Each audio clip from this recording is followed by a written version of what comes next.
And when the day is done, she's still holding on to the place she had when she was making light of you, making love to you. Now she's making light of love untrue. She's still walking every night, pacing streets in the moonlight. Moonshine smile on the young one, moonshine find me to fall upon. Make a path to find the lost one, make a way to watch me run. 'Cause she beats drums with the bud of a knife, carving rhythm in the twilight. If you find her, tell her what she likes, while she's stopped at the streetlight. Hello, and welcome to Cetra's Angel Hood. Come on. Streetlit stoplight, carry on with beat of a cut-up drum, gives you a tune to hum, making light of songs too soon to be sung.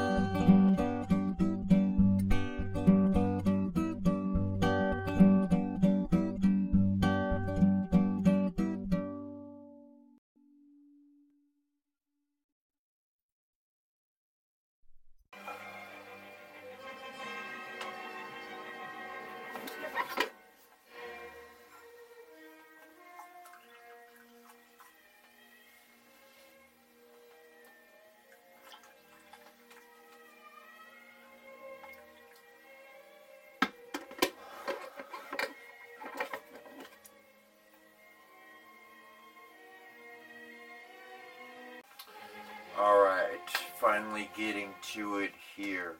We've got the Seven of Swords. That's where we're starting. And in this Seven of Swords,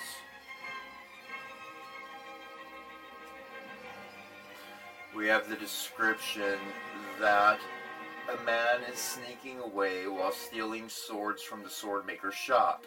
He smiles proudly at his deceit, and he glances at the two swords he is leaving behind. The swordmaker and his apprentice do not notice the thief as they are busy with the task at hand, earning their living honestly. In the background, storm clouds gather, indicating trouble will soon befall the bandit.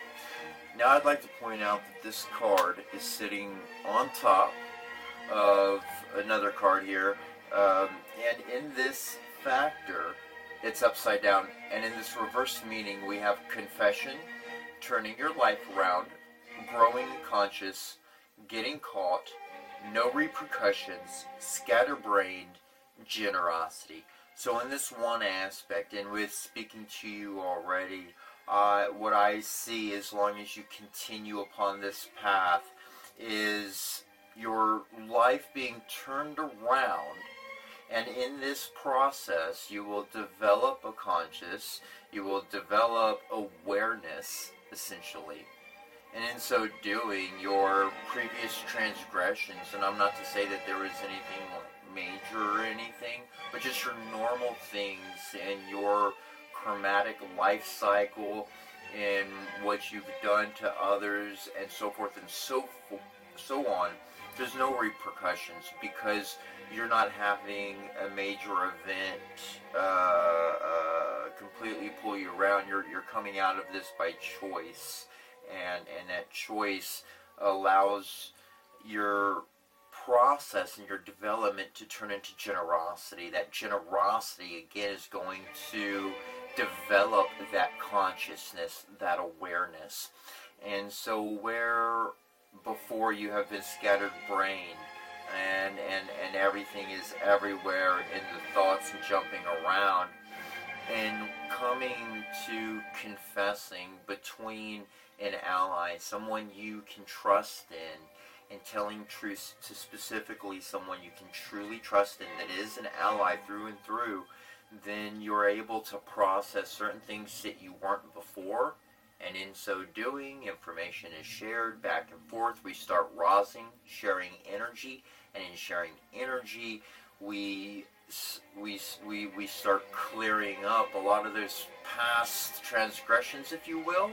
And so the fact is, you don't have to deal with repercussions as you feel your brain starting to have some sort of quiet, some sort of a downshift, and jumping around from topic and always having your brain constantly focus on something. You're just able to relax nowadays from time to time, hopefully more often as the days are coming through and through.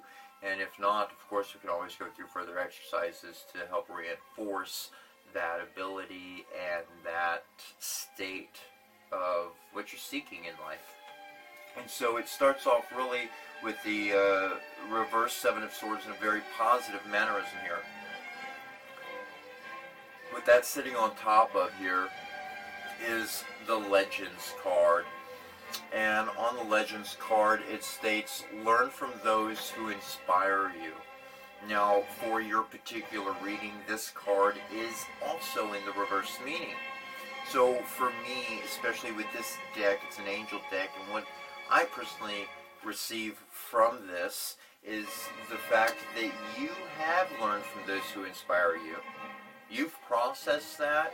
You have went through perhaps a phase of, or perhaps you're going through the stages of enacting and doing what others have inspired you to be doing what you're doing.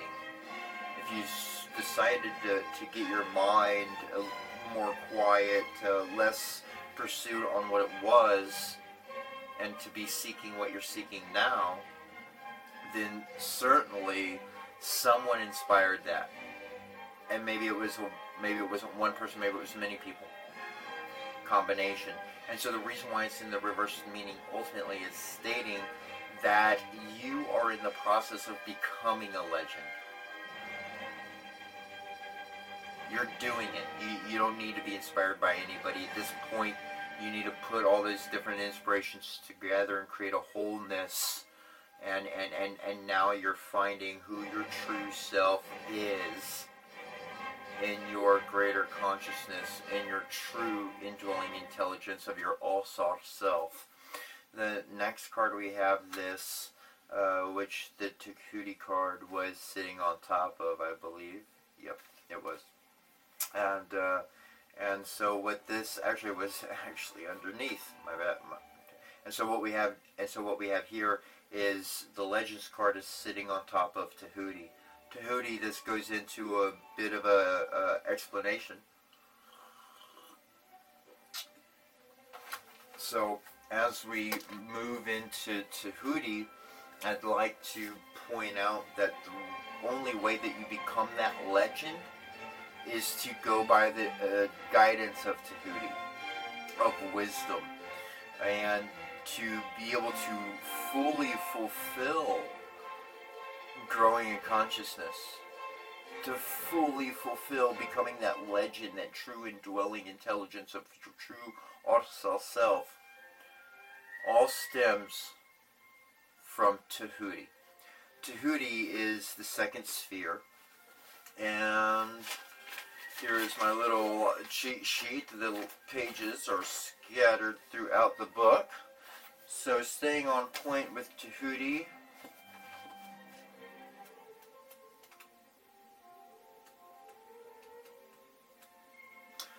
we have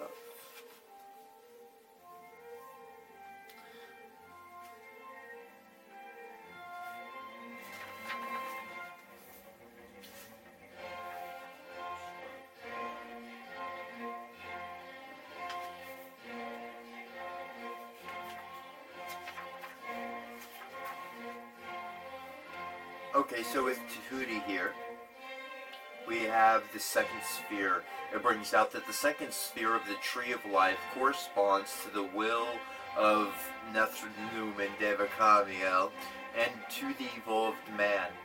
In chapter 6, it speaks about learning that all of creation is the differentiation of one and the same eternal and infinite energy or matter. Even man's being is an individualization of the being of Parabrahman, the ultimate seat of the Ur-Nathr-Numen Devakamiel. It follows then that as all things are integral parts of one being encompassing the world, everything that a person wills to achieve must be in harmony with the will of the whole. The ability to intuit the will of the Ur-Nathr-Numen Devakamiel according to spiritual tradition, wisdom. We will have a great deal more to say about this. What is important here is to understand that with the fully evolved individual, what is willed is not based on personal needs or wants. The person will intuit from the Ur-Nathr-Numen Devakamiel and what, when, and how, and why of events that are to take place in people's lives. It is the only way in which all human actions can be in harmony with each other, leading thus to peace and prosperity. The other implication of the unlimited potential of the energy matter that is the source of all things is the fact that as there is no limit to what can bring forth, there is no limit to what man can will. One of the greatest causes of human failure is the imposition of limitations on what we can achieve in the world. And that's what we're trying to get is it's limitless. And Tahuti, through wisdom, is going to help you perceive how to craft and create your future the way you would like it to be in every way, in every aspect. Further, we're moving on to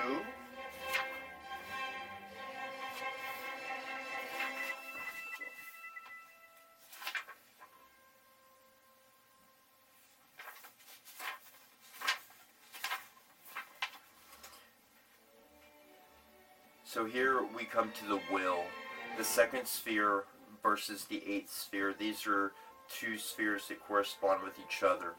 States, the will is the faculty through which we express our future undertakings and actions.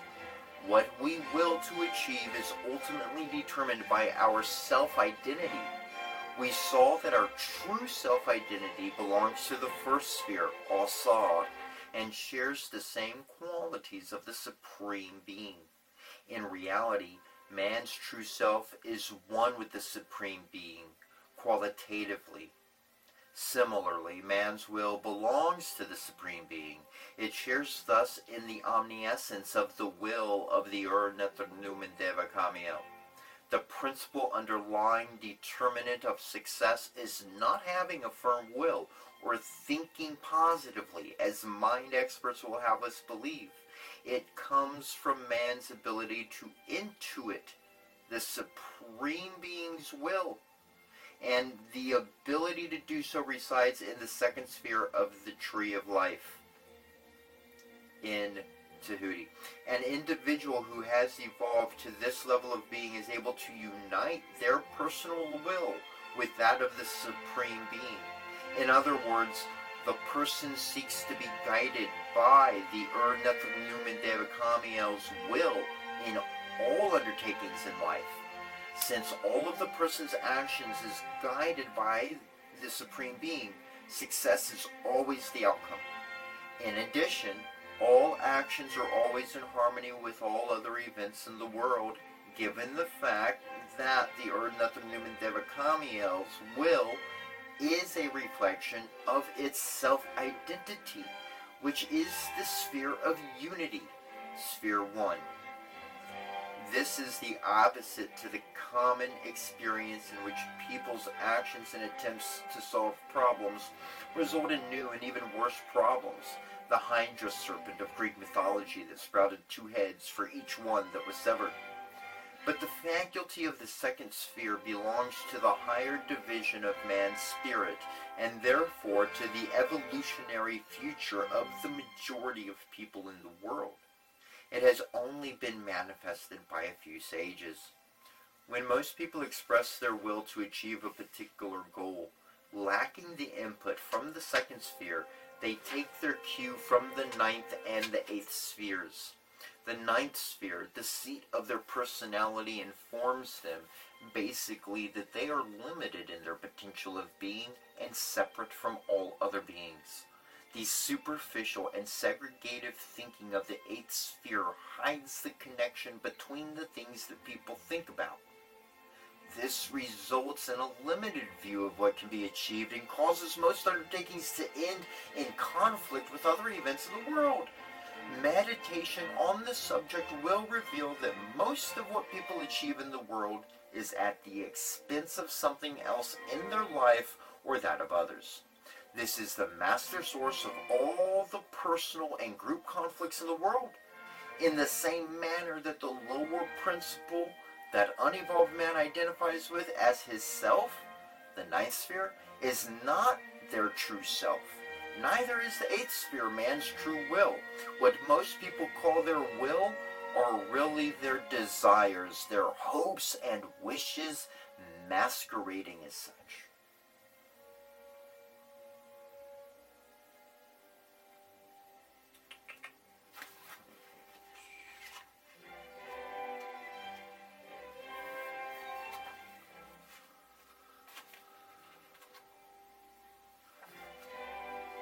So really what I've brought out here corresponds and correlates specifically to what I've mentioned to you before about Alsoth, the true identity, indwelling intelligence. And when you find who you truly are, then every single time you go out into the world and you feel something pull you out of sync, then you recognize that that influence, that emotion, their being, is their being. It's not yours.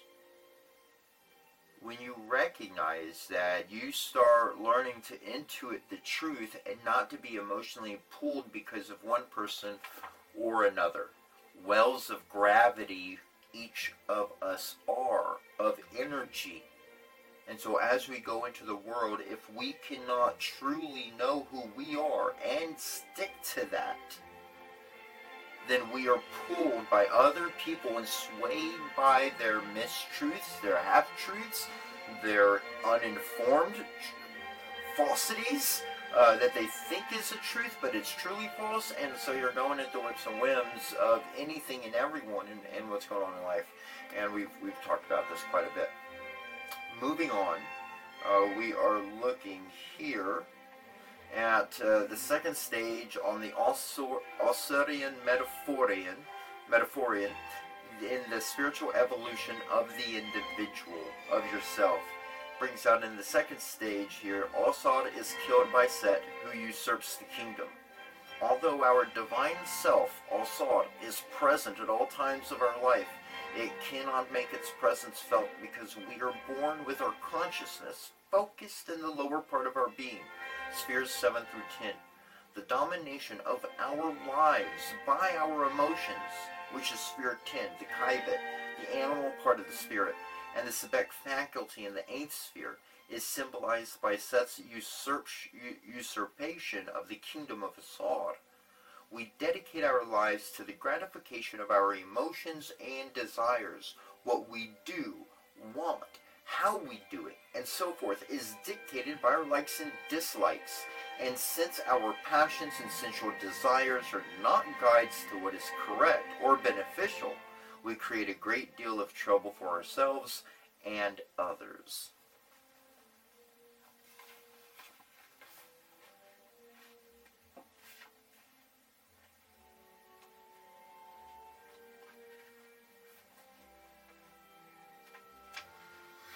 Here we have the spiritual evolution of society in the Metaphorian of Asad, and that second stage corresponds to Asad being killed by Set.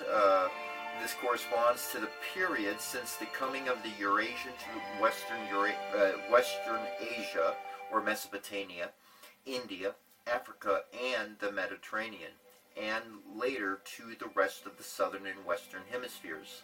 The conquerors reinterpret the religious teachings and cultural elements of the ancient civilizations in light of their level of understanding, biases, interests, etc. The motivation of human behavior is no longer through moral cultivation, but through fear and violence. Spiritual values are replaced by crash materialism, and so on. We know the story well. And moving on.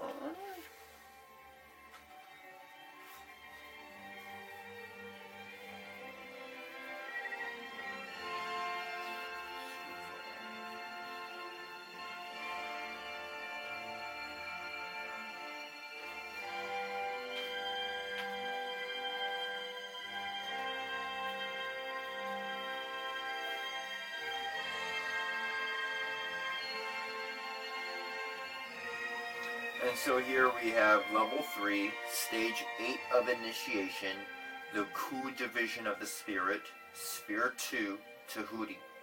Earlier it was said that man's will must be directed by the Supreme Being. Up to this point, this was achieved through the use of oracles, which are means of communicating with the spiritual faculty of this second sphere, Tahuti. In this stage of the initiation, the person learns how to still the thinking mechanism in order to allow this faculty to manifest its omniscience. One of the most important accomplishments resulting from this initiation is the ability to intuit what divine intelligences, the deities, the Nether-Numen Devakamielu, are all responsible for the various events in the world. This is the kernel of the true meaning of wisdom. In other words, the initiate becomes a sage, a living oracle. These are the individuals that authored the great oracles that are now in the world. So this is exactly what you have been searching for when it came to our meeting. Is your mind was so constant, so constant, like going back to the Seven of the Swords, and you were looking for that quietness, for that stillness of thought, and here in Tahuti, in the card that you drew during the reading, sure enough, this is the process that you are going through and are likely to achieve success. Just continue pressing forward, continue, when I say pressing forward, continue working, not practicing, continue working the invocation, continue going over your mantras, continue your efforts, and allow your mind to blossom into stillness, into this stage of initiation, of becoming a living oracle. How amazing. Moving on here, we have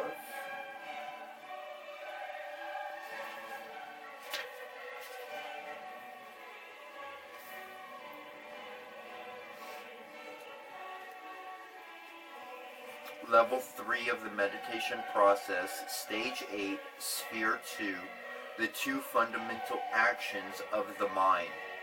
Now here we have thinking versus thought drift. Brings out our normal waking state on one hand. Thoughts are constantly streaming into our sphere of awareness, telling us what is and what is not, or suggesting what to do and what not to do. We call this thought drift, or unwilled thought activity. On the other hand, we are always employing our will to select and arrange these thoughts into meaningful units, or to veto or sanction the suggestions or impulses to act according to our innate sense of logic, conditioning, and acquired store of information. We call this thinking, or willed thought activity. Although it does not concern us at this point, it is important to note that most people fail to distinguish between the uncritical acceptance of thought drifts and the discriminating activity of willed thought activity. Only the latter, willed thought activity, is thinking proper. Both modes have their problems. It is the uncritical acceptance of thought drifts in the normal waking state that we label irrational and illogical behavior. Willed thought activity, on the other hand, is no better than the information that it takes as its premise. You know the old story, logical but not necessarily true. Ultimately, it doesn't matter how logical the reasoning is or how pragmatic the information. All items of information are no more than labels, definitions, and descriptions. That is, symbols of objective realities, and not the realities themselves. While they are 100% trustworthy for thinking about closed systems with non-variable components, making or fixing machines, electronic appliances, houses, or whatnot, they have a delusionary effect on thinking in situations in which the values of the components are subject to change as the relationship between them changes. As a result, the verbal and graphic symbols, which are the foundation of thought activities, because of their inherent finite nature, cannot cover all aspects of relational eventualities. These relational events are none other than the issues of living itself: economics, spirituality, theoretical sciences, philosophy, physics, psychology, sociology, etc. For example, what or who is man? Is he a rational animal? Did he ascend from the apes or descend from the Supreme Being?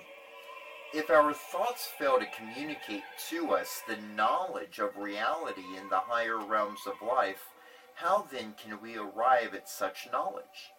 A very important clue can be found in the science of meditation, which has been touted as the means to acquiring wisdom. Meditation is a process of making the mind blank, we are told. And this is the goal that we have been seeking through the preceding 7 stages. To make the mind blank is to still the thought process. Thoughts that drift in must be ignored, and the habitual impulse to exert the will in directing thought activity must also be ignored. This leaves us in a state in which we are disinterested spectators to the parade of thoughts, feelings, and physical percepts streaming into the spheres of awareness. Kept up long enough, we arrive at a point where the thought drift process comes to a halt. If we had been ignoring all thought save one, we transcend it and gain full insight into the objective reality that it represents. And if we were ignoring all thoughts, then we would arrive at a point in which all that consciousness could be conscious of is of being conscious. The former is wisdom, and the latter is experience of self, the indwelling source of consciousness and intelligence. The meditation at this stage involves going into trance with the Heka of Tahuti, Ong Hum Shring, while visualizing yourself as the Netranuman Devakamiel, holding a pen to a blank sheet of paper but not writing. Keeping the eyes open and directed toward the center of the forehead at the level of the eyebrow will help to keep the attention focused on the meditation objective. This is called Tratakam. Before meditating, you will decide that your meditation objective is to come out of the state of thought, free waking trance, with insight into a particular subject. In the same manner that people go to sleep with a problem and awaken with a solution, without having gone through the logical sequential thought process of the normal waking state, we go into waking trance to still the thought processes and come out of trance with the answer. This is the process of enlightenment, or Kinsho, and it is called in Zen, or Kut, as it is called in the Kemetic tradition. Sages and prophets use it to arrive at their knowledge of reality. It transcends studying, researching, thinking, reasoning, and all possible forms of using the mind. It is a tapping into the omniscience of the indwelling intelligence, our true self, which is our individual share in the life of the Supreme Being. Incidentally, all messages from such oracles as the I Ching, Ifa, and the Muntu Natur oracle given in this book proceed from this part of our spirit. They are the means of tapping into our indwelling omniscience in lieu of our ability to meet the demands of this stage of meditation, which, needless to say, will take a great deal of time, patience, and work. Proficiency in this stage of meditation makes the person a living oracle, otherwise known as a sage or a prophet.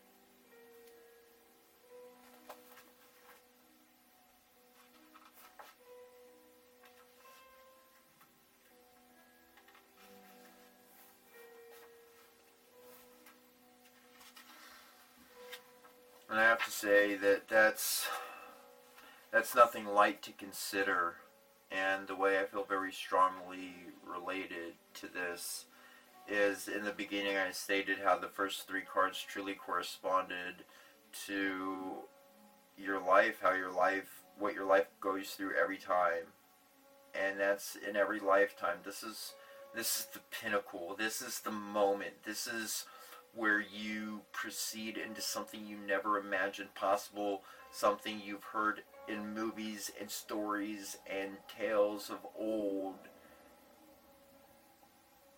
that are very much coming into reality in our days. And you're one of these embodiments. You're not a story of old, you're a new legend, yet to see complete fulfillment. And that means that all the old stories, they can't say who you are. They can't limit you in what you can achieve.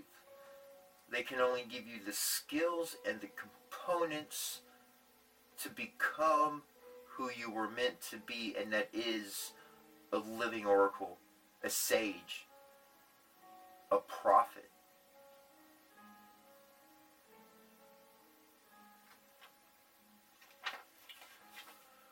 As we move on here, in the Muntu Natur on Tahuti, states a collection of data, however factual, is of little use until its elements are arranged according to their relationship with each other and the whole of which they are parts. For example, until Lavoisier in 1743 and died in 1794, there was no science of chemistry, even though there was a vast collection of chemicals in use: sulfuric acid, nitric acid, silver nitrate, chlorine, and so forth, and the recipes for making them even. It was only when Lavoisier discovered that all atoms had a distinct weight and configuration, number of protons, electrons, and so forth, and were thus subject to exact measurement, that the science of chemistry was born. If the collection of divine laws and spiritual counsels could also be subjected to some sort of objective measurement, then the providing of guidelines for living could also be elevated to a science of living. And such a means of measurement has already been in place in African spirituality for over 10,000 years. In other words, unlike the biblical tradition, the Kemetic spiritual tradition is not composed of a collection of spiritual guidelines like chemistry and physics. Its principles are each assigned to a specific category, which elevates it to a strict science of living, the ability to qualify life's experiences and its spiritual guidelines. Through quantification and measurement is the property of the wisdom faculty Tahuti. One of the most important rituals and spiritual practices of the Kemetic system was called the Ucha Matut, the weighing of words. The name Tahuti is compounded by Tehu, which means to measure, and T, which means dual.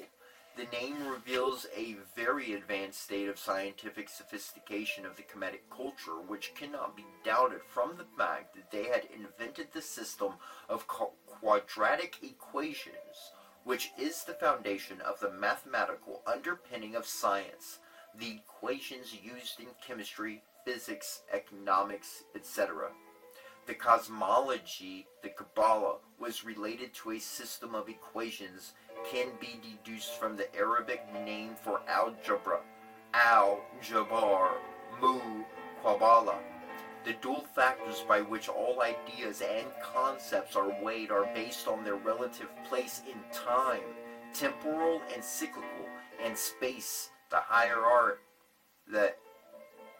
erratic,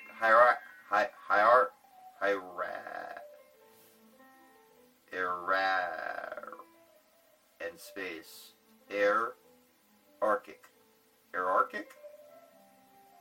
hierarchic, hierarchic. I don't know. Anyways, we come across, for example, in the Chinese oracle of wisdom, the I Ching, that such and such a thing is to be done or not because of its relationship to the time in the cycle, the year, the month, the zenith, and so forth. Incidentally, there might have been some cultural exportations of the Kemetic wisdom tradition to China. Let's start with noting the similarity between the root of the deity's name, Tehu, and the Coptic derivation of the name Tehuti, Taut, which are very similar to the Chinese term for their wisdom tradition, the Tao, and foundation of the science oracle, the I Ching, is composed of the 8 Pakal. Similarly, Tehuti's wisdom system is also based on an Ogdad, representing the primal powers of the 8 cardinal points. The symbol for the nome or province of Tehuti in Kemet was represented by 4 broken lines. Superimposed, I Ching practitioners will immediately recognize the correspondence to the yin lines. The Tao Te Ching diviners will recognize in it the 31st figure, which is the main figure of that oracular system. Since it brought out that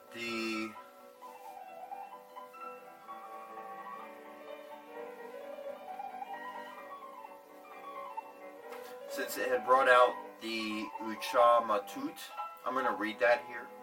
Brings out spatial, the hierarchical dimension. The Ucha Matut, generally translated as the weighing of words, is best translated as the evaluation of concepts, ideas, beliefs, behavioral shaping factors, and spiritual practices. It corresponds to the use of the tree of life as a device for categorizing and evaluating our beliefs, mental and spiritual functions, and so forth.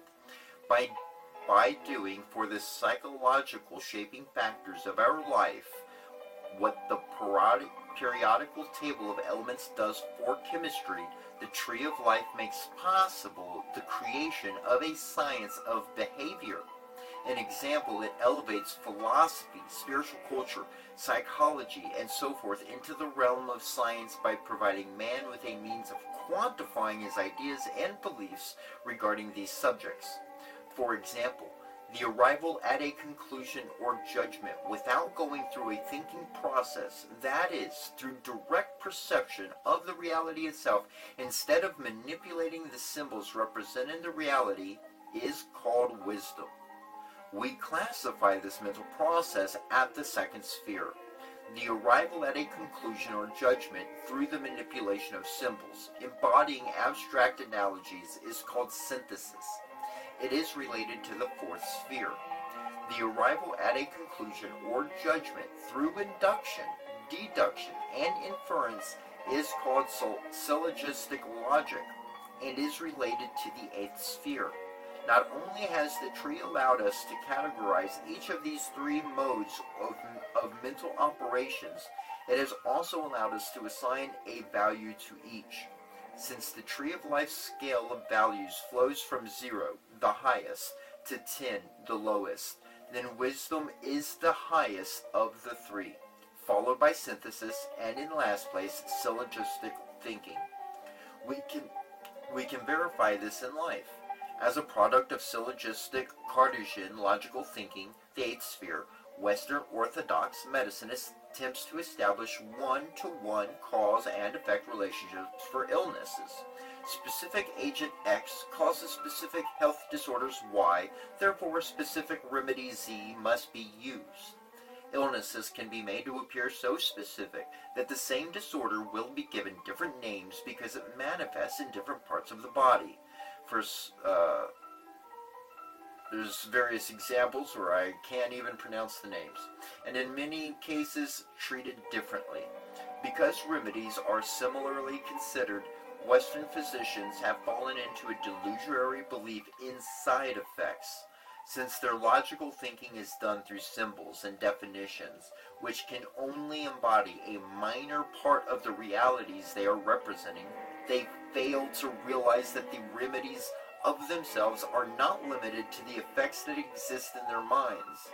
Neither are the disorders caused by the single agents that they have identified. This is the primary cause of many of the medical malpractices that is rampant throughout Western medicine.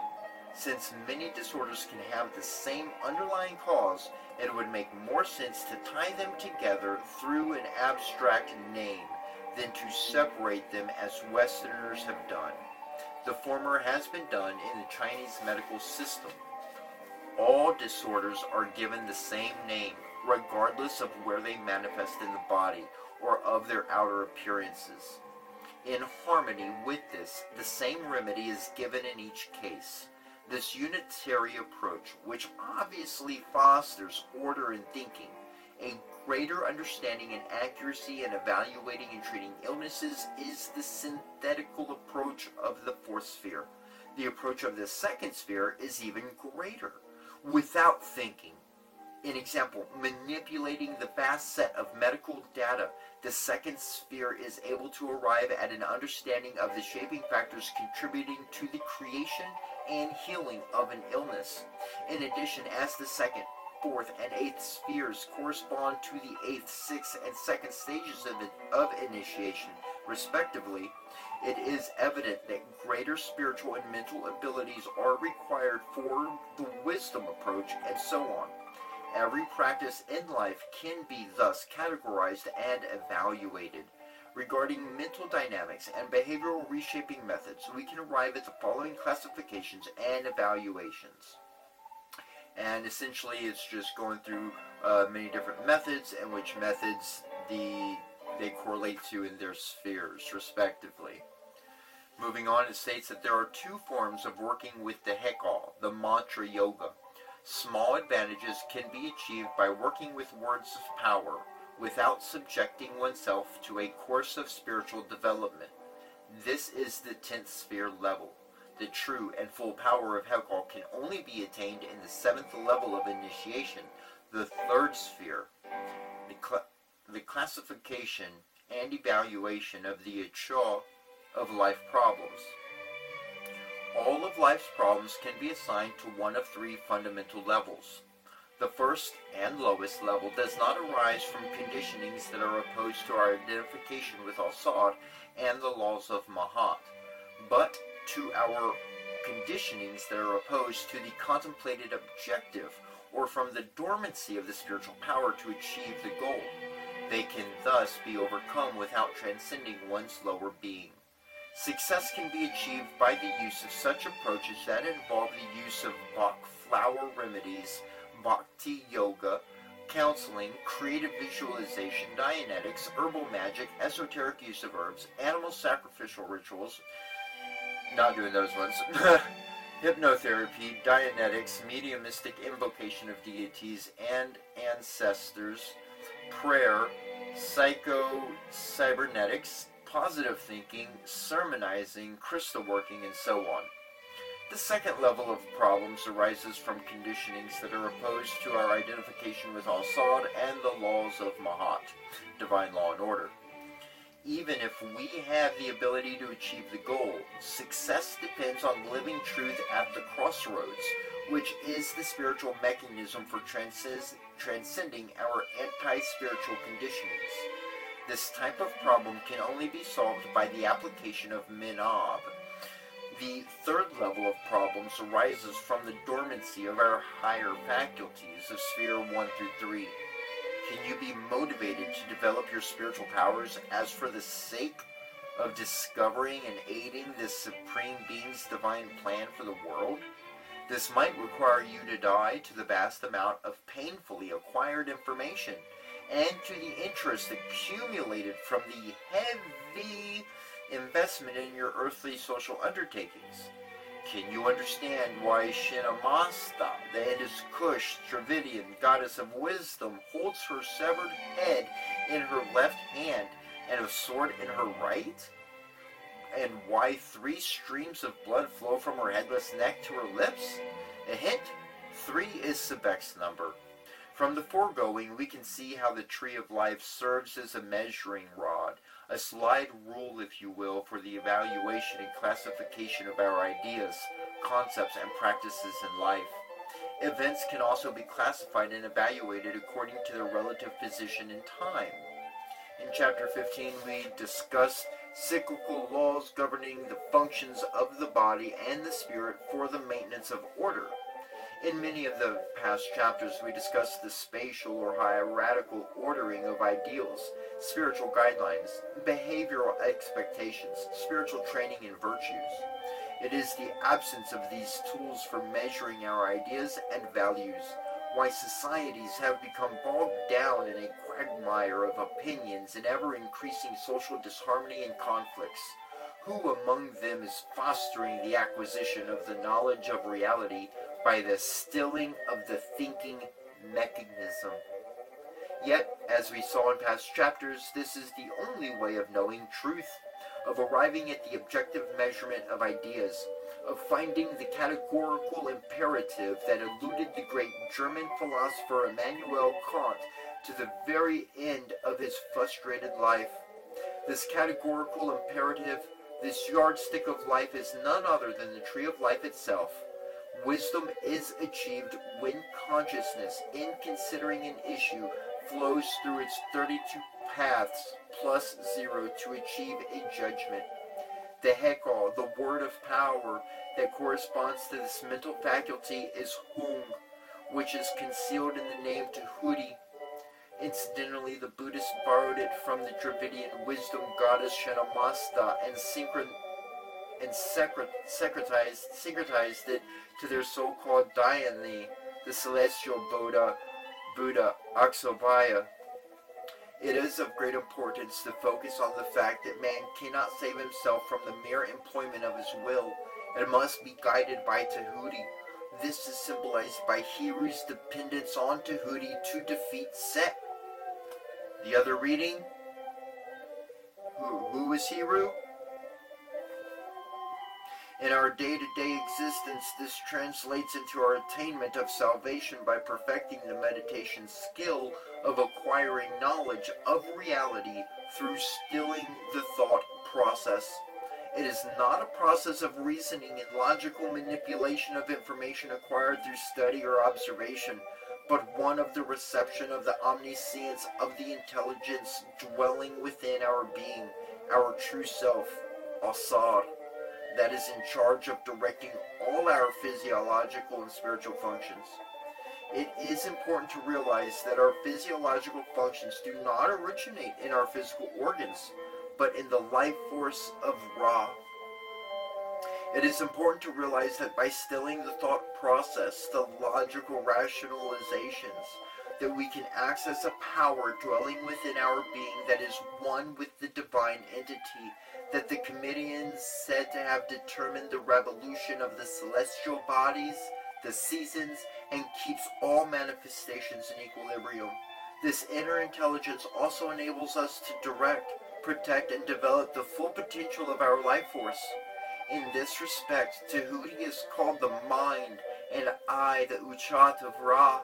It is Tahuti that guides us to the lifestyle and actions that enable us to maintain the equilibrium between the two metabolic, the two combatants, Hiru, anabolic, and Set, the catabolic, processes of the life force of Ra.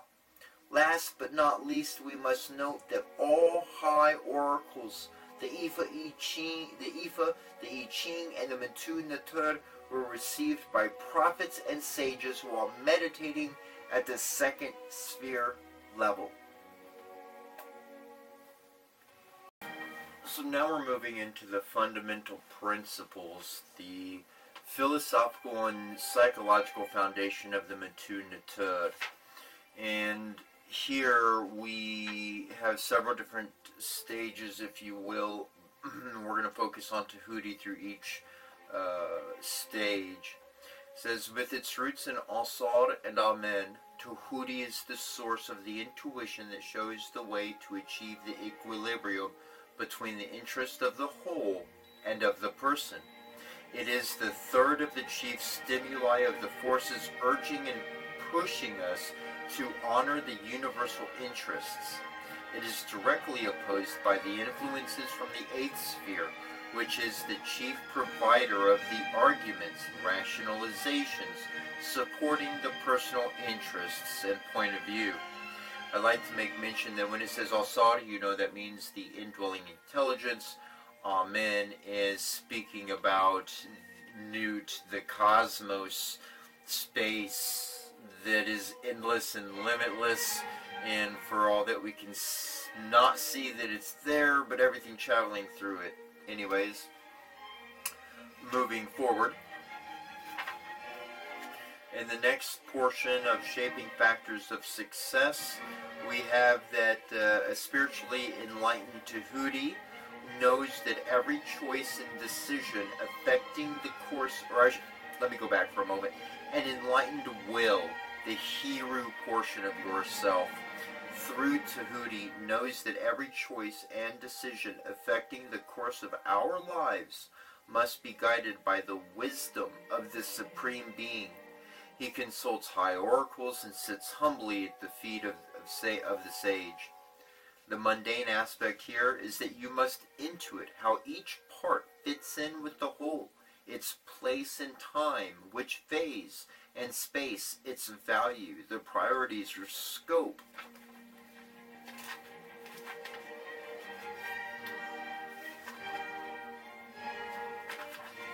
Next we have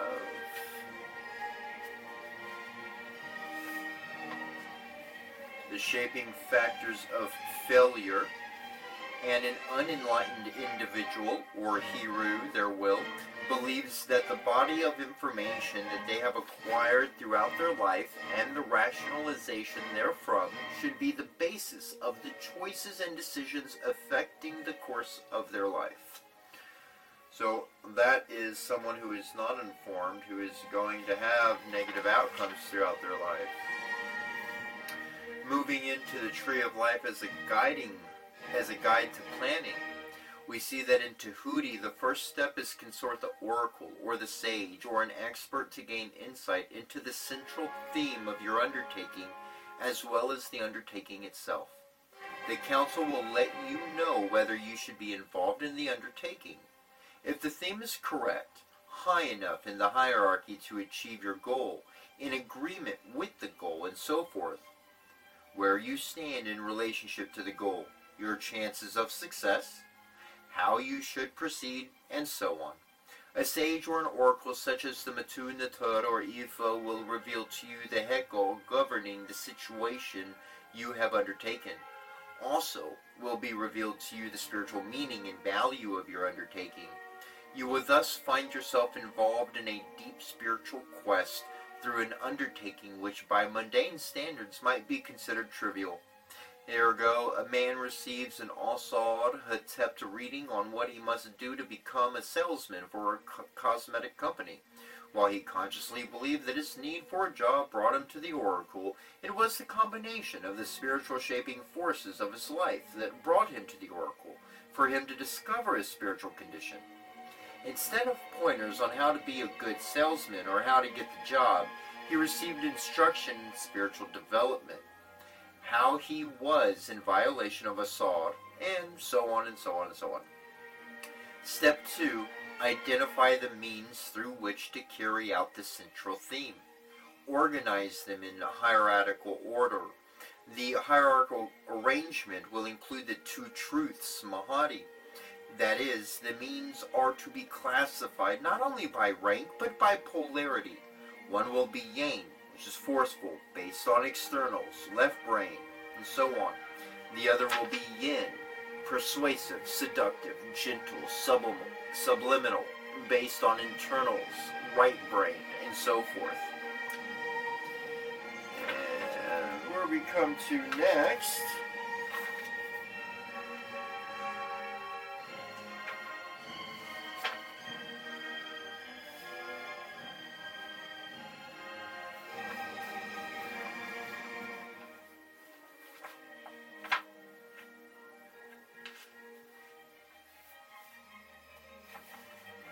now when we come to Tahuti in the Matudu,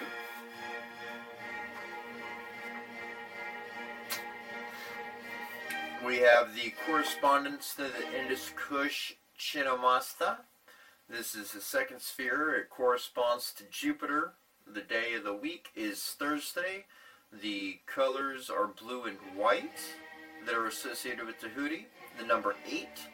The gems are yellow sapphire and lapis lazuli. Happen to have some lapis lazuli with me here. Let's see here. We have the Hekal, the mantras, the words of power. The spiritual is Hung. The planetary is Ong, Greng, Gring, Grong. To Fe, yep, okay. And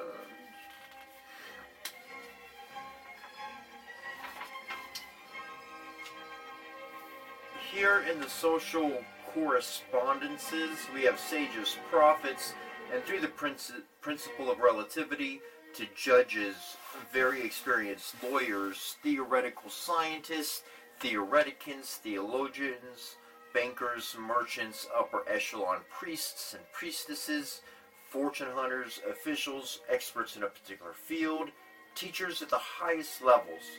Spiritual keynotes, the underlying principles, are guidance from the sage or an expert in the field inquired about, or oracles or intuition acquired through jhana yoga. The cessation of all thought activity is the source of good judgment and directions that one can place one's faith in. The negative aspect on the underlying principles is mistaking education and information for knowledge and will, more often than not, led to bad judgments, false sense of knowledge, and unfounded optimism. Keynotes on a positive level are faith, good judgment, intuition, optimism. The negative side is doubts, lack of faith, bad judgments, unfounded optimism. The spiritual counsel here, the most important aspect, I should say, a high point. When you receive a Tahuti reading, you must stop on your forward movement to achieve your goal and meditate on the basis of your decision to undertake the present actions or project. The meditation that is required at this level is based on the ability to still the thinking process, which latter is always based on the manipulation of symbols standing in for the actual reality. We must get them out of the way in order to see directly into reality. Implicit is the fact that you are in danger of undertaking an action that will create a problem somewhere while solving a specific problem or achieving a specific goal elsewhere. As most people are unable to still their thought processes, they are counseled to go see a master, most likely an elder, on the subject. By a master is meant an individual who is able to intuit knowledge that transcends the commonly known body of information that is available on a particular subject, or the ability to intuitively apply principles to specific situations in the absence of guiding formulas. In regards to life itself, such masters are the sages. If there are no sages in your life, then you must rely on the use of oracles until you achieve the ability to arrive at answers to problems without going through the sequential thought activity of the lower syllogistic Cartesian logical faculty.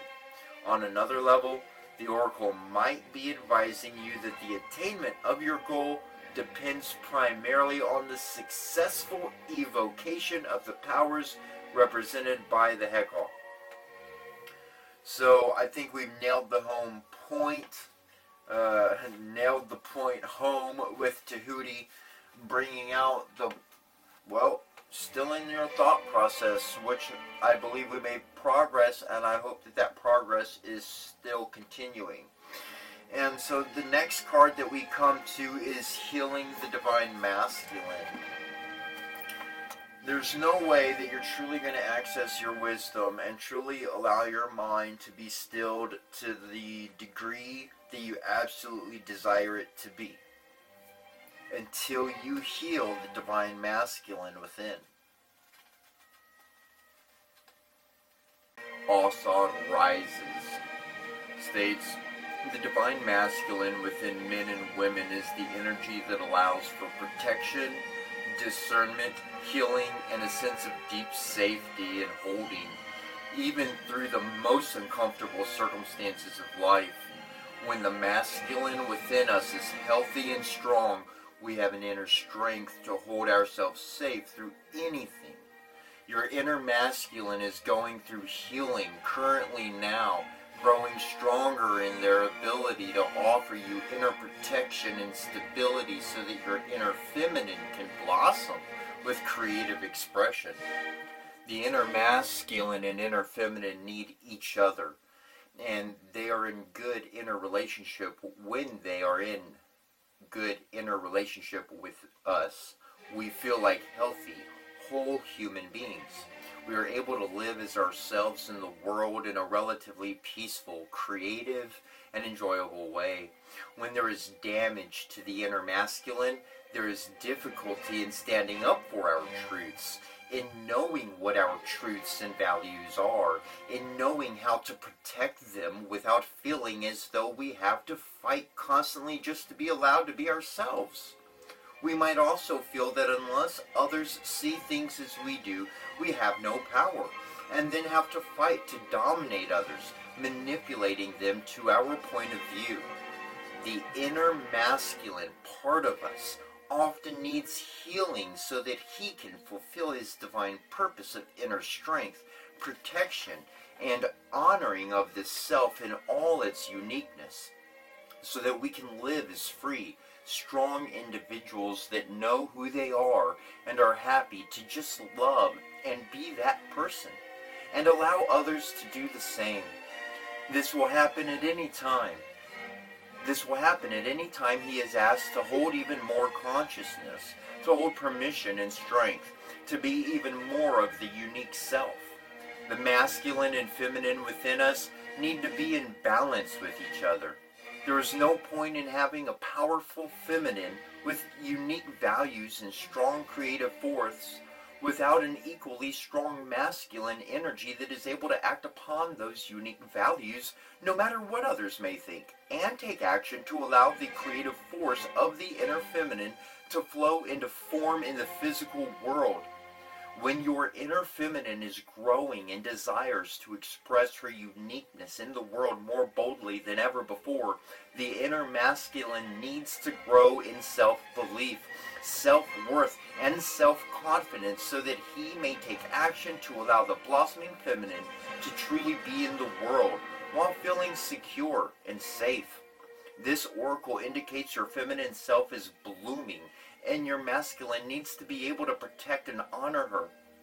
Sometimes, just as Allset looked for Allsalt to help put him back together when he was torn apart by hatred, fear, and jealousy of his dark brother Set, our feminine needs to help the masculine to heal, so he, in turn, can help her.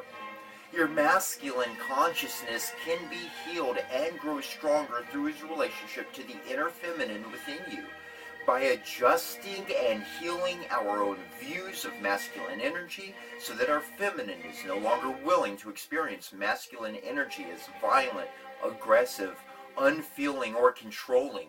A healing shift begins. The divine inner feminine can then choose to relate to the divine inner masculine in a different way, to hold a different vision and different beliefs of who he is, what he can do, and what his purpose might be. She might choose to experience him as a tender, protective, strong, discerning, and stabilizing energy. What this looks like in our life experience is a change in how we are within ourselves and with others, in how we move and live and experience the world as well. We have more of a willingness to be kind to ourselves, to honor our feelings and not be bullied into stepping away from our truths by others or even by our own self-doubt or self-criticism. It is an inner commitment to love and honor the self and an inner trust in this commitment. So when the feeling arises to try something new creatively or spiritually, for example, there is trust that this will be respected and acted upon, and it is. When the healing of this relationship begins to occur within us, our outer relationships also change and flow into healthier expression. We begin to feel safe, protected, and strong enough to take risks and live a bold, expressive, truthful, and creative life with more energy and passion. The oracle guides you to realize that your inner masculine could benefit from some restoration and healing after being ravaged by expectations that in order to be acceptable, he should never feel anything, that he should always be dominant, and that only the most violent and aggressive alpha masculine behaviors are to be respected. If you are already working on this aspect of your own healing, you're encouraged by this oracle that it is working and to stay with your process. You are encouraged to empower your masculine energy, seeing it as tender, protective, containing, strong, and aware. You are also encouraged to continually choose to let go of behaviors that cast the masculine as perpetrator or as dominating. Use your inner feminine courage, trust, and determination to avoid contrasting the masculine by considering it weak, useless, or unnecessary. For healing to happen, for both masculine and feminine, we must be prepared to let go of feelings of victimization, domination, disappointment, and dissatisfaction, and do this sometimes challenging inner work of learning to relate to masculine and feminine energy with a completely different approach. This can be enough to set healing in motion. It takes persistence, determination, patience, and application for the damaged masculine within us and outside of us to be restored to glory. But with all set to help us, great healing miracles are made possible. Once the masculine begins to gain strength and be empowered to express itself in a less cliched and more authentic way, we gain the wisdom and power of honoring and boundaries. We learn how to respect and be respectful without losing our power or becoming servile. We learn how to serve others from a place of empowerment and peace. And we learn how to cut through manipulations and posturing in the world of relationships straight to the truth of a matter. Masculine and feminine energies can then do what they are ultimately destined to do, which is unite in love to create harmony, bliss, and the peaceful fulfillment of inner wholeness. And I would like to really bring out, we've talked on the subject of All Set and the mother, the divine mother. And so certainly this aspect of yourself is seeking to grow, is seeking to develop, and your divine masculine certainly can and will be of great benefit here, though through the process that you're going through, you're, just as the cards related, I just wanted to bring out that we were talking a lot previously on this very subject at hand. Now, at the end of this, we have a ritual for healing the divine masculine for men and women. And if you have a candle at home, I would suggest to light a candle. Let me grab a candle.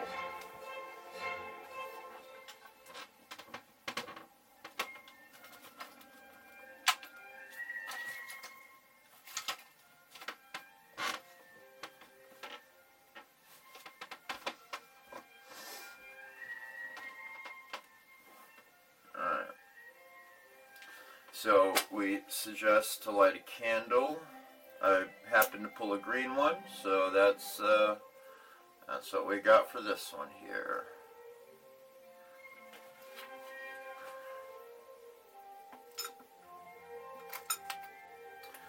So as we go forward, it says just go ahead and close your eyes, follow along, stare at the candle, stare at the own candle you lit.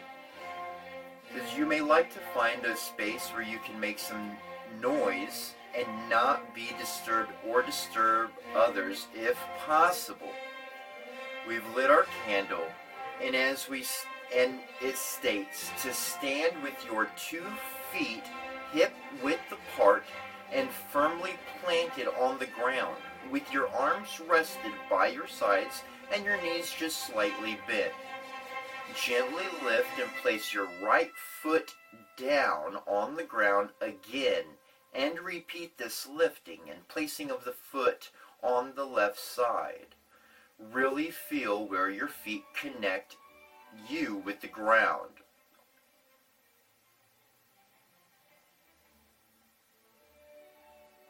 So back and forth, stepping in place, if you will. Half close your eyes and focus on your candle, continuing to lift and replace your feet on the ground, one side followed by the other side, for several more repetitions until you feel strong awareness of your connection to the ground. Next, lift your arms up above your head, elbows just slightly bent, and face your palms toward the sky. Imagine that you can feel the connection of your hands to the sky, and then lower them down by your side. Repeat this several times, gazing at your candle. Raise your hands up to the sky and push your feet into the earth. Keep your awareness on your candle and say, "From the sky I am strong. From the earth I am strong." Then place your hands on your belly, pushing your feet into the earth, and say, "From my belly I am strong." And finally, touch your head lightly with one hand, allowing the other to remain on your belly, and saying, "From my heart I am strong." Then focus on your heart and say, "I am healed within. My strength and love are balanced within. The divine masculine and divine feminine within me are in perfect healing flow now. So be it." Finish the practice with the incantation below, as we'll read now. It states, "Man of power, man of fire, man who liberates heart's desire, man within and man without, man stronger than fear or doubt, father, warrior, leader, lover, protector, hunter, teacher, brother, man divine, man of love, man of the earth, man of heaven above. Your strength, my strength, your power, my power, your love, my love. Integrity, honor, compassion, protection, tenderness, stability, passionate attention. Man divine, man of love, man of the earth, man of heaven above."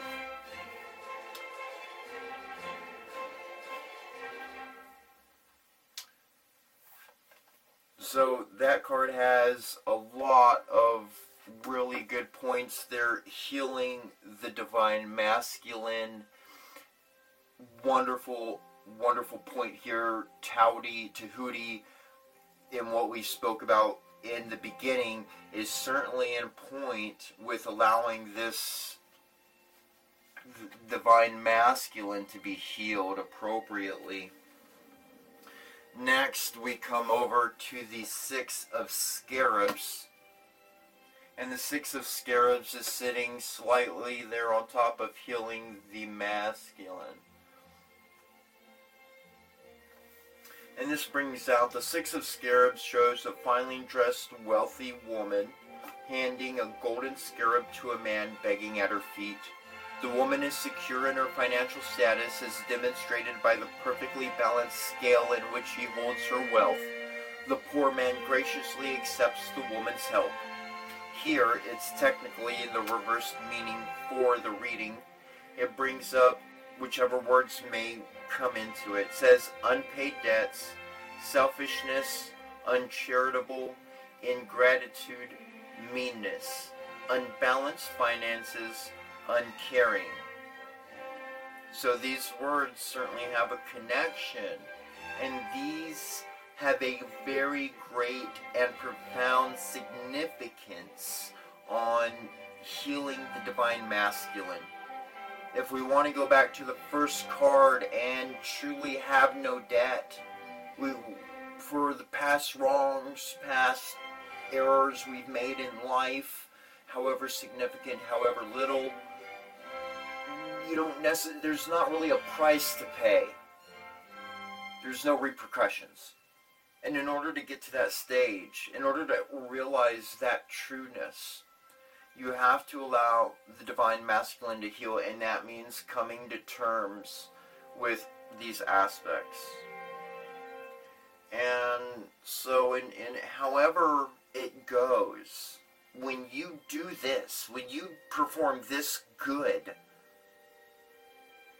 and this card becomes flipped into charity, into donations, into giving, into receiving, into investors, into gratitude, into fairness, equity, balanced finances, and caring. So your act of charity can is how you heal your divine masculine. It makes you become caring for others. And you're going through that stage. The healing masculine card brought out how this is something you're working through, so you're not done with it. You're at the beginning stages or the mid stages or wherever you are in the process, in this process. So certainly here the Six of Scarabs is something to pay attention to. Next, if and when, I should say when you overcome that Six of Scarabs, that's when you will be access true power over the Seven Scorpions, and that is the power to conjure lower vibrational forces. And so once you essentially flip this Six of Scarabs correct side up, those unpaid debts, those uncaring acts, those past, however you want, selfishness was also a part of this upside down Six of Scarabs. So those things can dissipate and go away, but that's something that you have to technically, cognitively accept, process, and that is something to work through. There's more words that we can certainly share on that subject together in person. However, I want to state for clarity of record that unpaid debts is not strictly financial. It's karmic. It's karmic.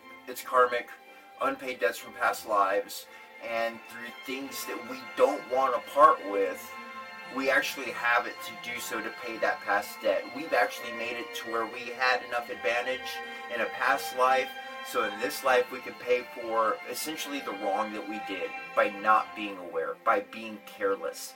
So do that, get over that, accept that, process whatever, let go, move on, accept your power as your divine masculine and divine feminine, find unity, and you have power over, I shouldn't say unity, I should say complementary, one defending and protecting the other, so there are complements of each other in a unified force, but the power over the Seven Scorpions is actually really, really interesting, because it's true, when you do come into your power, you'll be able to conjure and have a bit of legitimate power over lower vibrational things, over energies that are on a lower level than yourself, as we are developing and moving into a higher vibrational state of being than those. Anyways, let me just go ahead and read from the card. You are being initiated into the magic of conjuring to have power to affect lower vibrational forces through your own will and spoken word. You are guided to use this powerful gift with compassion and discernment, with mercy and non-judgment. You can then manage any toxicity in your life swiftly and with great effect. The Lady Allset teaches the art of conjuring, of being able to use will and word to gain dominion over lower vibrational energies. We must be careful to use this gift with compassion, respect, and love. Using words with care and firmness will bring great healing into your life. You are guided to become aware of the power of your words and to realize that they are becoming very effective as a healing instrument. The Lady Allset was able to cause the poison of 7 scorpions to yield to her healing intent by naming them and dominating their poison. She did so out of compassion to save the life of a young boy. In this story lies the mystery of her conjuring art that is awakening in you. To name the poison requires careful and clear assessment. If you judge or resist really knowing it, you are unlikely to be able to accurately name and therefore gain power over the poison. If you stay curious, detached, and compassionate, your perception and ability to wield the power that comes with the ability to accurately name something will increase. The poison may be jealousy, resentment, fear, or guilt. It may be blame or shame, anger or possessiveness born of abandonment or rejection in the past. It may be a poison that is sourced from within your own self or injected into your system from another. It could be an actual phrase or insult, a cruel childhood nickname or taunt, even said in humor, but that wounded the open body soul at the time. It might be a cultural poison, such as the sickness evidenced in our cultural images of the feminine body that leads to distorted perceptions of ideal body image, hatred of our bodies, and disordered eating. The poison might be your own fear of success or failure. It might quite simply be the ego in a dramatic endless spiral of suffering from which there appears to be no respite. Allset can help you heal and grow more powerful than any poison in your system or relationship or any toxic environment by helping you name it, take ownership of the situation, and make any inner change necessary so that you can either affect transformation of the situation or are transported from it by your changing vibration, which then draws a different circumstance more aligned with your frequency. Conjuring and domination in this art do not occur by force.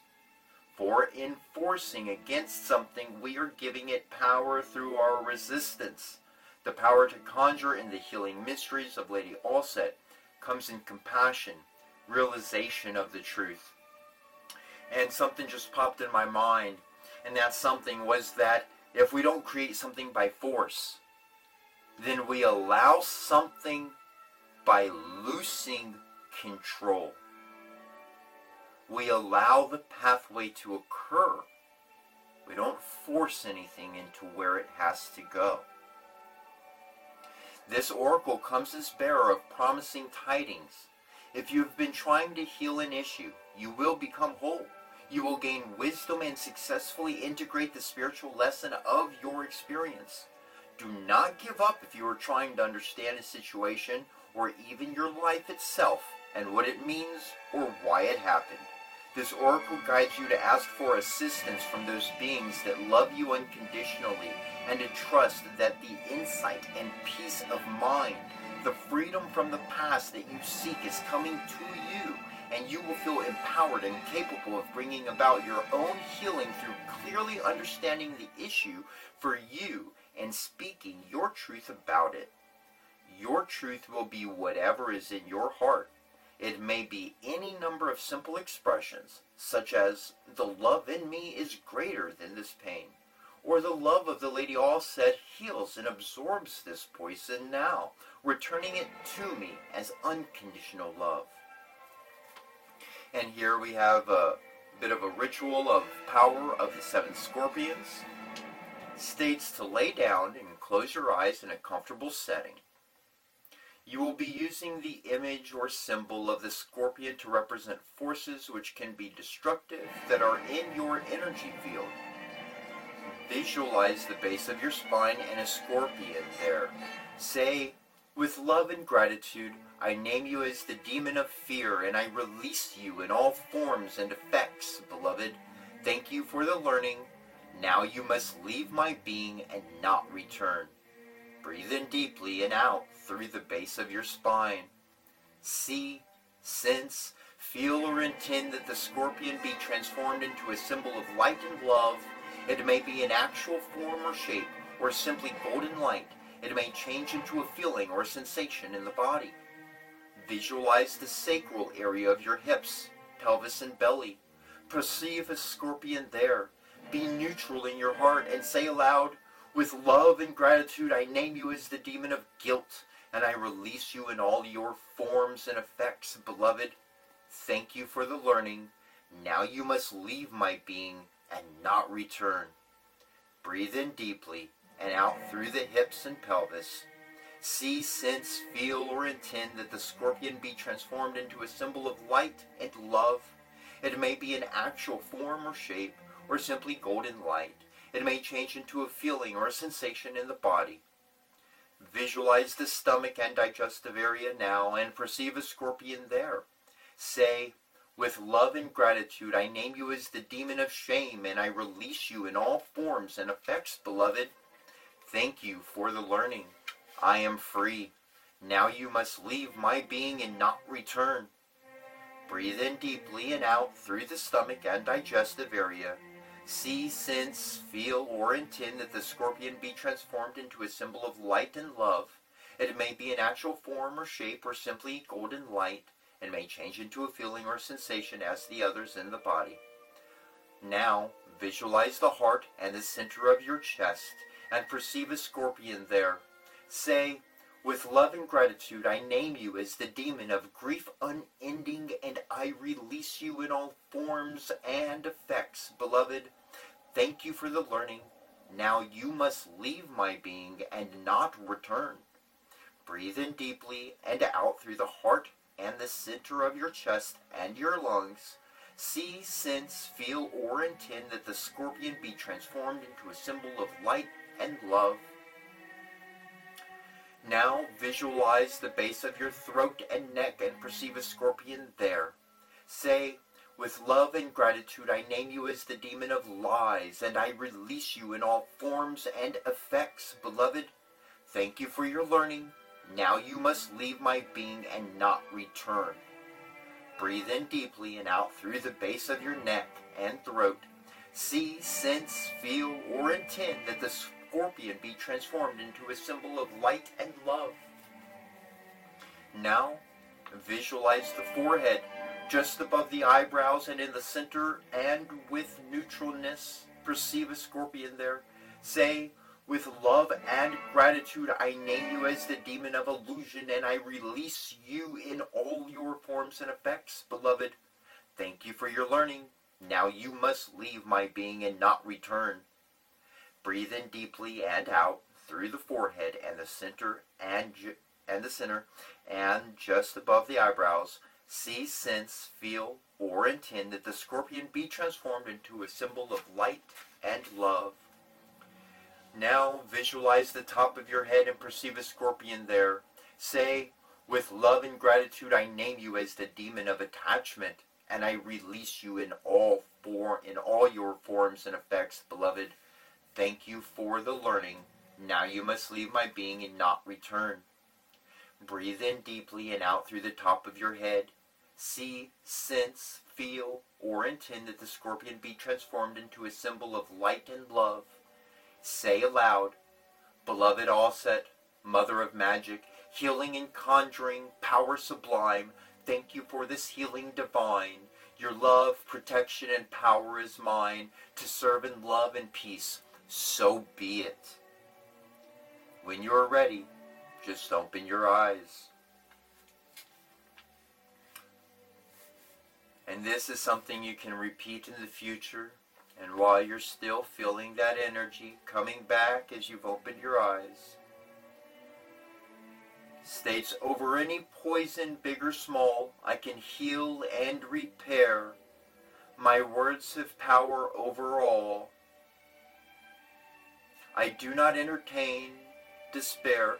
I name the truth within and around me. With deep compassion and clarity, the pain of life bothers me no longer. I exercise with love my power to conjure.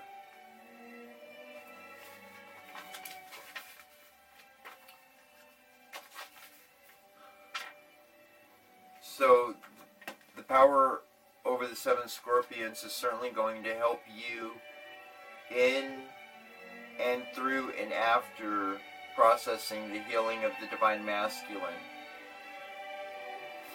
If you are able to access the power of the 7 scorpions now, it will help you flip that 6 of scarabs upside down, so it will be more so in alignment with your path and growth, so that you will have less stress in the circumstances in which you are currently going through.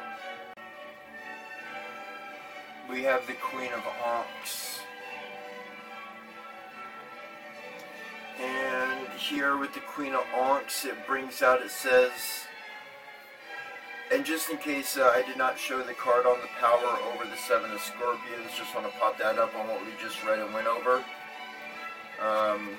As we're moving on to the Queen of Ankhs here, it says, the mother of my mother and the mother of my father, great king's wife and king's mother, Tetisheri. Tetisheri was the matriarch of the Egyptian royal family of the late 17th and early 18th dynasties. She was selected by Sekhenteri Teo I, despite her non-royal birth, to be his great royal wife. She served as queen to Sekhenteri Teo I and as regent to her son Sekhenteri Teo II, as well as her grandson Kamoser and Ahmose in their war against the Hyksos. She was one of the wisest, longest-serving, and beloved royal advisors in history. The Queen of Ankhs card features Queen Tetisheri sitting by the Nile, holding the Ankh symbol of life in her hand. She wears the vulture headdress of the goddess Mut, representing her status as a powerful matriarch. The waters of the Nile represent the flow of the subconscious mind. The ibis, symbolic of the wisdom of Tahuti, travels through the subconscious, hunting for sustenance. We covered the card, Tahuti, boom, okay? We covered the divine masculine needs healing. We covered how offset helps, really, in that process and in all future processes, to be able to really whisk by such challenges in life. And here, the Queen of Ankhs bringing out the ibis, as we've been talking about, the stilling of thoughts, so that through the subconscious, as I call it, the Kala'ana, through this stream, you can receive the wisdom of Tahuti. Boom! In this wonderfully upright position, it brings out caring, femininity, warmth, sensitivity, kindness, compassion, emotionally stable, beauty. I want to bring out that beauty is how you feel about yourself, your vibration, not your appearance. Upwards, and appearance follows naturally. Anyways, upward social mobility, consistency, enduring, accomplished progeny, wisdom. Boom! And as we move on from her, the Queen of Ankhs, once your divine masculine is truly healed, once he is able to protect your divine feminine as she is growing, she will be able to, boom, conjure through will, through your chosen word, through how you feel about anything. You will create the future. You will cease negative vibrations from coming to you because they won't be able to get to your higher vibration. You'll be protected. And here we have the Queen of Ankhs, highlighting everything we've been talking about, saying you are going to be caring, you are going to be nurturing. Whether you can see, feel, you definitely sense that sort about you now, but that will become you. Femininity, warmth, sensitivity, kindness, emotionally stable. That's what you're looking for, emotional stability. And you started getting a little bit of that, as you mentioned, the quietness starting to come in. And I really hope that is continuing forward with you. And in this, you'll bring in upward social mobility. Over here, we come back at the beginning of the Legends card in talking about how you will be a legend. Upward social mobility, because people will see a legend and they will it will bring, so forth as that. Accomplished progeny. Need I say more? I mean, that goes across the scale. Beauty. When you feel beauty, you radiate beauty.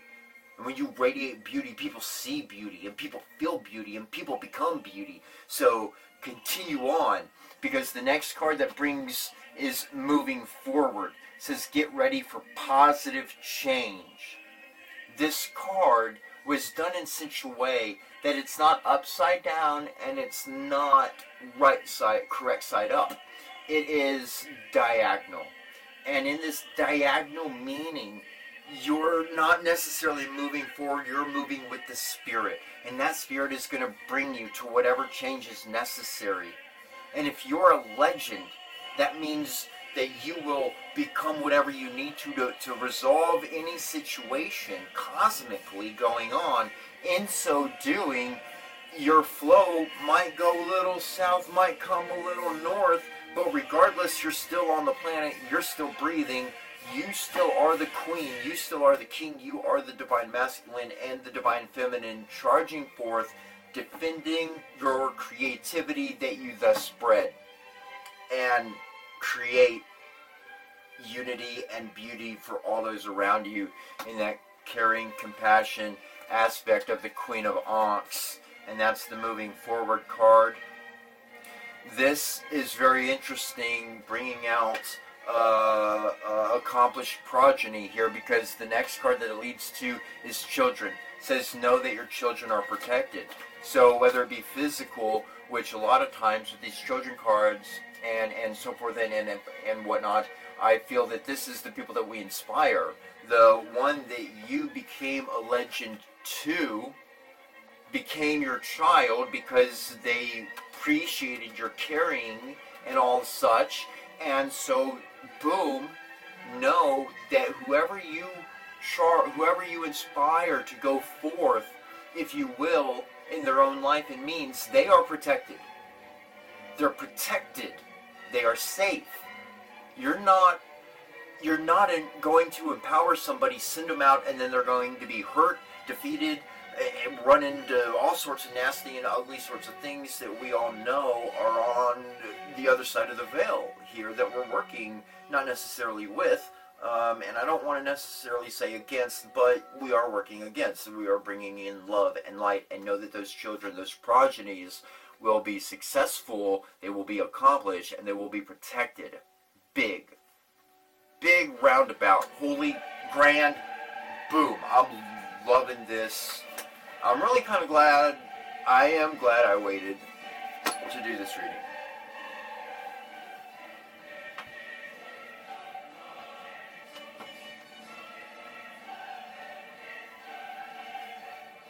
Alright, plenty of time. And now we go to the last card here, and that is Kujaku Mayu, which is in the Esoteric Buddhism of Japan oracle cards. The mantra is Om Mayura Krante Svaha. Om Mayura Krante Svaha. Om Mayura Krante Svaha. A kind wisdom king with a deeply merciful countenance. Has peacock tail feathers, and he's sitting essentially upon the throne of the peacock. Says, release the poisons from your heart.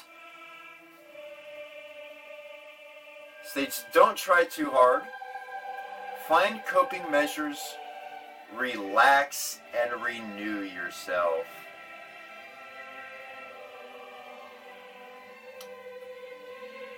I'm going to read the whole thing and then come back and make comments. Wisdom from Buddha here says, it's because you always give 100% without complaining that you find it hard to voice your complaints to others. It appears as if a dark black puddle has collected in your heart.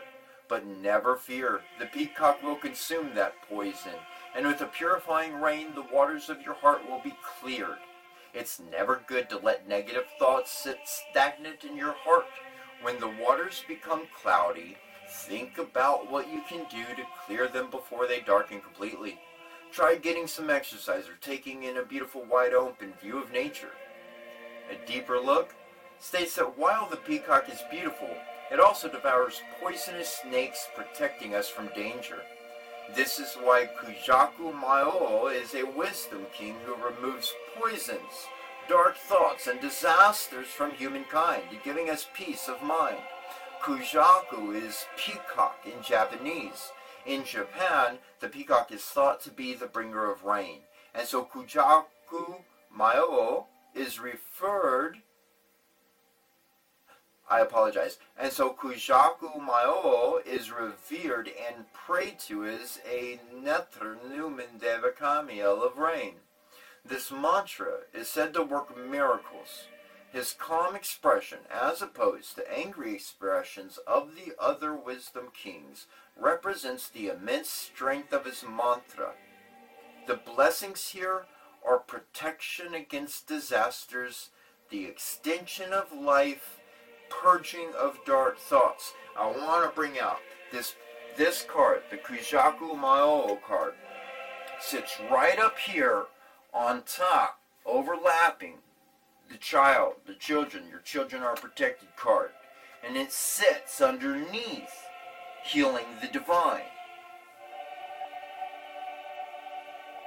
The reason why I see it sitting at the head, the crown, the top of healing the divine, is because this is your past self. This is who you always come about to be. You are this great defender, this great protector. Because of what you go through, because of what you combat, you do go through dark cycles. But in being able to have power over the 7 scorpions, in having your divine masculine healed, and fully protecting the divine feminine within that is creating, you can go forth, skip out this card in the current lifetime, make it positive, do all these good charitable good deeds, help others pay off their debts, get over and through life, so that you can focus on the more important thing with that person, and that's healing them and doing the special work that only you know how to do and no one else can. And that's how it'll happen with so many people over and over and over and over. And you'll just do all this goodness. And so in that, you'll be that queen of aunts. You'll be caring. You'll be taking care of others, so forth and so on. You'll help move forward along the stream of life. You'll help others move along their path. You'll create more children. You'll go through a little bit more pain. It'll help you grow and develop. And you'll just continue blossoming, radiating as that king sitting on the peacock, defending your children, not worrying. You don't have to try too hard, because all this wisdom, all this ability comes through Tahuti, Divis. It comes through Tahuti. It comes through wisdom that you don't have to try hard for. Remember, it's just, you have to still your thought process. You have to chill out and totally really rest. No problems.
Look, I didn't do this on purpose, like, at all, and I haven't even moved the cards afterwards as they are set up, though I want you to see the significance, how healing the divine masculine as you go about and you have that appropriately, how the crown,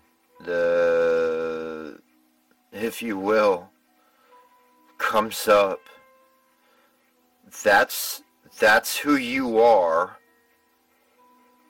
Always.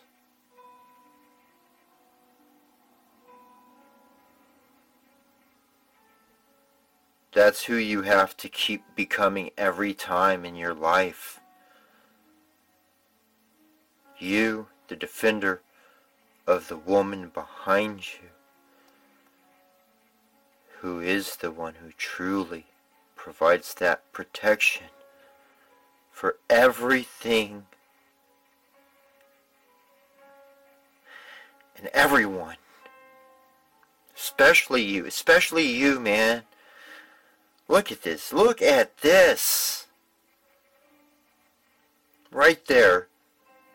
That's what your brain looks like inside. That's what you can't see. That's what you can't touch. That's what you can't smell.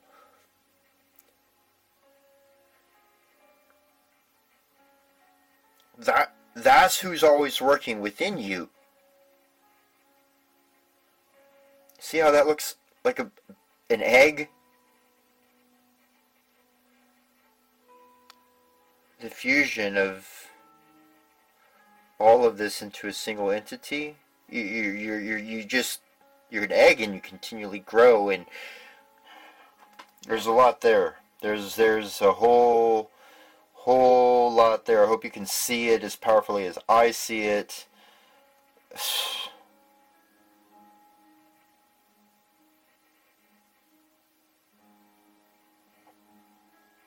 I am so thankful to have these kind of experiences because they're unique and everybody else is going to disbelieve. But those who believe, fucking, you know. And when you know, you know. And it doesn't matter what anybody else has to say because you know the truth. And the truth, as the saying goes, will set you free.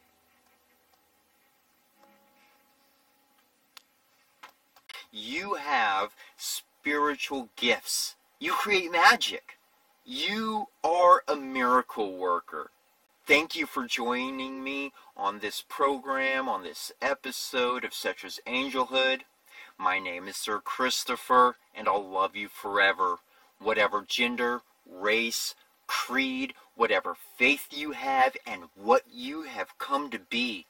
You are needed in this world, for your heart of love is a portion of the solution to our species' ongoing evolution.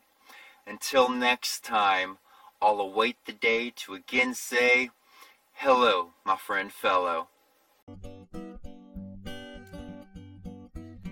And when that day is done, she's still holding on to the place she had when she was making light of you, making love to you. Now she's making light of love untrue. She's still walking every night, pacing streets in the moonlight. Moonshine smile on the young one, moonshine find me to fall upon. Make a path to find the lost one, make a way to watch